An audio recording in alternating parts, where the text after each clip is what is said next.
معزز خواتین و حضرات، السلام علیکم۔ کیا آپ جانتے ہیں کہ دنیا میں ایک ایسا کتا بھی پایا جاتا تھا جسے خلا میں بھیجا گیا اور اس کی قبر بھی وہیں پائی جاتی ہے؟ دراصل انسان کو خلا تک رسائی دینے میں کچھ بے زبان جانوروں نے اپنی جانوں کا نذرانہ پیش کر رکھا ہے۔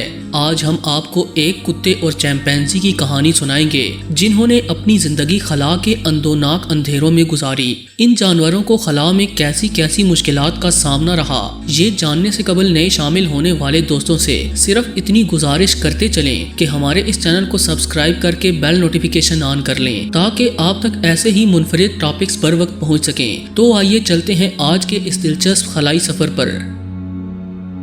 لائکیا دی ڈاگ۔ دوستو، سب سے پہلے بات کرتے ہیں لائکیا نامی ایک فیمیل ڈاگ کی، جس نے 3 نومبر 1957 میں ڈرتے گھبراتے اور تیز سانسوں کے ساتھ خلا میں جانے کی جانب اپنا پہلا قدم بڑھایا۔ لائکیا تب تک اس دنیا کی سب سے پہلی ایسی جانور تھی جو خلا کا سفر کرنے والی تھی، مگر شاید یہ لائکیا کے لیے خوش قسمتی والی بات نہیں تھی، کیونکہ خوفزدہ لائکیا کو اس بات کا اندازہ نہیں تھا کہ اسے ایک ایسے مشن پر بھیجا جا رہا ہے جس میں اس کی موت ہونا طے ہے۔ مگر اسے خلا میں بھیجنے والے سائنسدان اس بات سے اچھی طرح واقف تھے کہ لائکیا کبھی بھی اس دنیا میں واپس نہیں آئے گی۔ یہاں ہم آپ کو بتا دیں کہ لائکیا پہلی ایسی جانور نہیں تھی جس پر اس طرح کے تجربات کیے جا رہے تھے، بلکہ اس سے پہلے البرٹ 1 نامی ایک بندر کو بھی خلا میں بھیجنے کی کوشش کی گئی، لیکن بدقسمتی سے وہ ہماری دنیا کے آربٹ سے باہر نہیں جا سکا اور اس کا جہاز تباہ ہو گیا۔ اس حساب سے لائکیا ہی وہ سب سے پہلی ایسی جانور تھی جو زمینی آربٹ کے گرد ایک لمبا عرصہ گزارنے والی تھی۔ اب شاید آپ سوچ رہے ہوں کہ آخر لائکیا کو ہی اس کام کے لیے کیوں چنا گیا، تو اس کی توجیہ کچھ یوں پیش کی جاتی ہے کہ لائکیا چونکہ سڑک پر پھرنے والے آوارہ کتوں میں سے تھی اور اسے ہر اچھے برے موسم میں رہنے کی عادت پڑ چکی تھی۔ یہی وجہ تھی کہ رشین سائنسدانوں نے اس کا انتخاب کیا۔ 1957 میں رشیا کے شہر ماسکو کی گلیوں سے لائکیا کو اٹھا کر لایا گیا، چونکہ یہ وقت کولڈ وار کا تھا اور امریکہ اور سوویت یونین ایک دوسرے سے آگے نکل کر سب سے پہلے خلا میں جیت کا جھنڈا لہرانا چاہتے تھے۔ سپوٹنک 1 نامی مشین کی کامیابی کے ساتھ زمینی آربٹ تک پہنچنے کے بعد رشین سائنسدانوں نے اپنے کام میں تیزی دکھائی تاکہ وہ دنیا کو بتا سکیں کہ خلا میں سفر کرنے کے مقابلے میں رشیا سب سے آگے ہے۔ ناظرین گرامی، رشیا کے سائنسدان انسانوں کو خلائی سفر پر بھیجنا چاہتے تھے، لیکن انہیں اس بات کا بالکل بھی اندازہ نہیں تھا کہ خلا میں جانے کے بعد انسانی جسم پر کیا اثرات پڑ سکتے ہیں۔ انہی وجوہات کی بنا پر انہوں نے انسانوں سے پہلے جانوروں کو خلا میں بھیجنے کا فیصلہ کیا تاکہ ان کے جسم پر پڑنے والے اثرات کے بارے میں علم حاصل کر کے انسانوں کو بھیجا جا سکے۔ سپوٹنک 1 کے بعد دن رات کام کر کے صرف 4 ہفتوں میں رشین سائنسدانوں نے لائکیا کو خلا میں بھیجنے کی تیاریاں مکمل کر لیں، لیکن جیسا کہ کہاوت ہے کہ جلدی کا کام شیطان کا، ان سائنسدانوں کے ساتھ بھی کچھ ایسا ہی ہوا۔ جلدی کام کرنے کی وجہ سے کچھ ضروری چیزیں ان سے رہ گئیں، جس کی سزا لائکیا کو ملی۔ سائنسدانوں نے سپوٹنک 2 کو خاص طور پر لائکیا کے لیے تیار کیا تھا۔ اسے اس طرح ڈیزائن کیا گیا تھا کہ اگر ایک مرتبہ لائکیا کو اس میں بٹھا دیا جاتا تو اس کے لیے ہلنا جلنا بھی ناممکن تھا۔ اس کے علاوہ اس مشین میں کاربن ڈائی آکسائیڈ جذب اور آکسیجن پیدا کرنے والا آلہ بھی لگا دیا گیا۔ ایک پنکھا بھی لگایا گیا جس کی مدد سے لائکیا کے جسم کے درجہ حرارت کو معتدل رکھے جانے کی کوشش کی جانی تھی۔ اس اسپیس کرافٹ میں لائکیا کو صرف 7 دن تک زندہ رہنے کے لیے کھانا مہیا کیا گیا۔ لائکیا جیسی گلیوں میں گھومنے والی آوارہ کتیا کو اس کام کے لیے چننے کی سب سے بڑی وجہ یہ بھی تھی کہ ایسے کتے ہر طرح کے ماحول میں خود کو ڈھال لیتے ہیں، جبکہ نر سے قد میں چھوٹے ہونے اور ہر چیز کو اچھے طریقے سے سیکھ لینے کی صلاحیت نے بھی لائکیا کو میدان میں اتار دیا۔ دراصل اس کام کے لیے سب سے پہلے 3 فیمیل ڈاگز کا انتخاب کیا گیا تھا۔ انہیں ہر طرح کی ٹریننگ دی گئی جس میں لائکیا کی کارکردگی سب سے بہترین تھی۔ لائکیا کا آپریشن کر کے اس کے اندر کچھ آلات بھی لگائے گئے تاکہ خلا میں جانے کے بعد اس کے جسم میں ہونے والی تبدیلیوں کے بارے میں معلوم کیا جا سکے۔ اتنی ساری ٹریننگ کے بعد آخر کار وہ دن آن پڑا جب لائکیا کو یک طرفہ سفر کی جانب روانہ ہونا تھا۔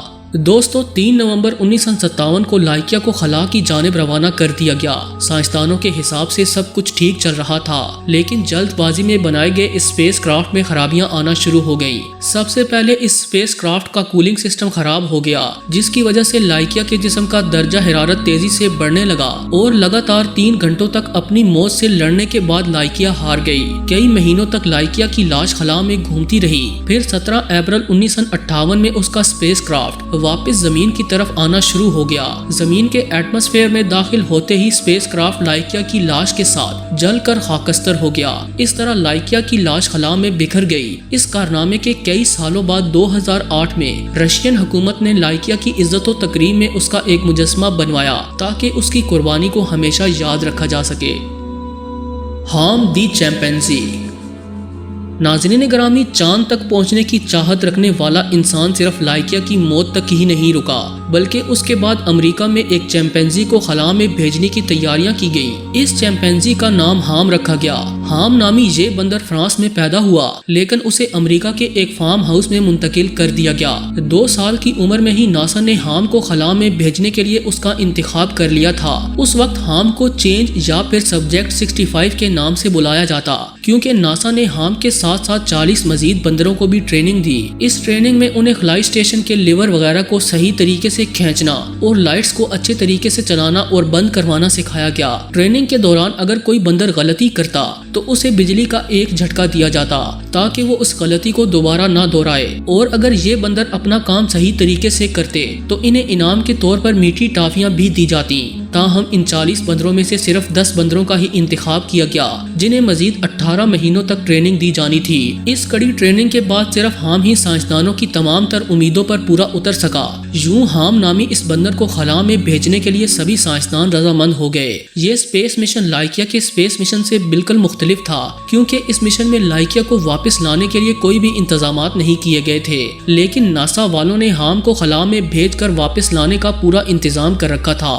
دوستو، 30 جنوری 1961 میں ہام کو خلائی سوٹ پہنا کر اسپیس کرافٹ میں بٹھا کر لانچ کر دیا گیا۔ زمین سے 127 میل اوپر ہام محض اپنی ٹریننگ کی وجہ سے خود کو زندہ رکھنے میں کامیاب ہو سکا۔ ایک عرصہ خلا میں رہنے کے بعد اسے واپس زمین پر لانے کی تیاریاں کی گئیں۔ خلا سے ہوتا ہوا اس کا اسپیس کرافٹ زمین کے ایٹماسفیئر میں داخل ہوا، لیکن لینڈنگ میں بڑی غلطی کی وجہ سے ہام کا اسپیس کرافٹ اپنی مقرر کردہ جگہ سے 120 میل دور سمندر میں جا گرا، مگر اسے وہاں سے بچا لیا گیا۔ سبھی ہام کو زندہ دیکھ کر کافی خوش تھے۔ اس کی ناک پر ہلکی سی چوٹ کے علاوہ اسے کچھ بھی نہیں ہوا تھا۔ اتنے بڑے کارنامے کو سر انجام دینے کے بعد ہام کو نیشنل چڑیا گھر میں بھیج دیا گیا، جہاں اس نے اپنی زندگی کے باقی 17 سال گزارے اور 26 سال کی عمر میں اس کی موت واقع ہوئی، جس کے بعد ہام نامی اس بندر کو international space hall of fame کے سامنے دفن کر دیا گیا۔ جی تو دوستو، آج کی یہ انٹرسٹنگ ویڈیو کیسی لگی کمنٹ کر کے لازمی آگاہ کیجیے گا، اور ویڈیو اچھی لگی ہو تو اسے شیئر بھی کیجیے گا۔ آج کی ویڈیو میں بس اتنا ہی۔ اگلی ویڈیو تک کے لیے اللہ نگہبان۔